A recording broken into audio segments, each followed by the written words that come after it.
On July 6th, 2016, the world was introduced to Pokémon GO, and at the time, no other game had ever brought so many people together at once. There of course are many other examples of it on a smaller scale, like people waiting in line for hours at midnight to pick up a copy of the new Call of Duty game, which is completely dead now because you can just download the game and it's fully ready at midnight. You don't have to give your money to GameStop anymore. There's also tons of examples of people calling out sick at work so they can play a new game on day one. Call up your boss like, hey, I'm not sure what happened, but I woke up super sick today, I can't make it. And your boss is like, oh shit, yeah, just stay home, get better. Oh, thank you so much. Finally awake.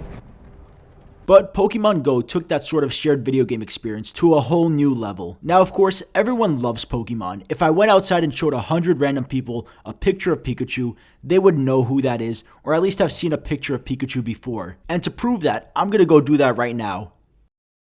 But if you go down the street and show 100 people a picture of Sans, you would not get the same response. People grew up with Pokemon. It's nostalgic. It's a huge part of so many people's childhood. I remember playing my first Pokemon game ever. It was Leaf Green, and like many people, I was a stupid kid that made purely emotional decisions, so I chose Charmander as my starter, when the best option obviously is to start with Bulbasaur, so you can go to the first gym with him, head over to Brock, and say, hey Brock, suck my Bulbasaur's dick and fuck up his rock Pokemon. Then, after you beat Brock, you go to the water gym and see everyone's childhood crush Misty and her dumbass Staryu, which no offense, but Staryu is a pretty shitty Pokemon. No one should have it. But you destroy that Staryu by throwing a leaf at it, and by the time you're done with that, you probably got a Venusaur already. But I chose Charmander, so what I ended up doing is before I even stepped foot in the first gym, I grinded on those first few Pokemon in the grass, just fucked up Pidgeys and the rat one that I can't pronounce at all because it's too hard, and I just grinded on them until I had a Charizard, which sounds insane now as an adult to spend that much time getting such little amounts of XP, but I played RuneScape, so I know what it's like to grind. Then by the time I'm done with that, I kick open the door of Brock's gym. He's expecting to see my tiny Charmander. Joke's on him, he's fully evolved. I turned that Geodude into dirt in one move, it was over. Step into Misty's gym, I had that place fully evaporated. No one survived. Anyway, my point is that I love the games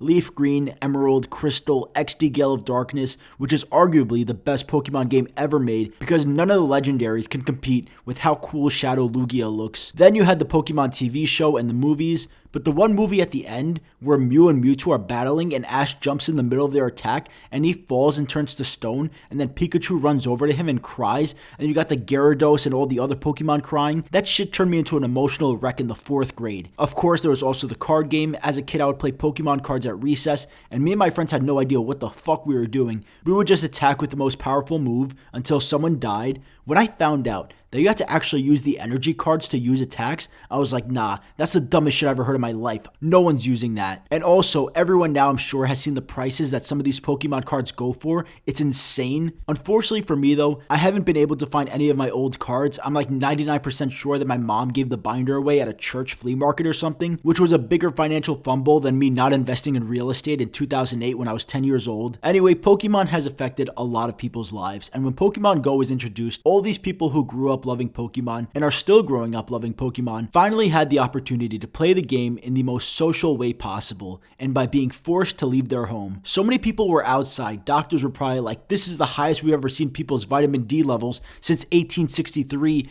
People are getting consistent sunlight for the first time in history. But it's true. People were outside having fun, interacting with each other, only phones in sight, running around to get a Pidgey or find the secret spot that the Snorlax was in. I think it was truly the only time in history where there was a brief moment of no racism at all. It didn't matter if you were black or white, the only thing that mattered was catching a Pokemon. Now, unfortunately for me, I didn't really get the full Pokemon GO experience. While my friends were all biking around New York City having the time of their life, I was working and hearing customers excited that there was a Pokemon at the park across the street. But since I couldn't run around catching Pokemon all day, I had to find a way to keep up. So I found this website that let me download a hacked version of the game, and I could put whatever location I wanted and walk around with a joystick on the screen. This was life-changing because now, instead of me being only able to catch the shitty Pokemon, I could get whatever the fuck I wanted. Oh, there's a Rayquaza in Tokyo? That's fine. I'm in fucking Tokyo now. now. Lapras is in Venice Beach, I'm there now too. Easy dub. And obviously, that was frowned upon,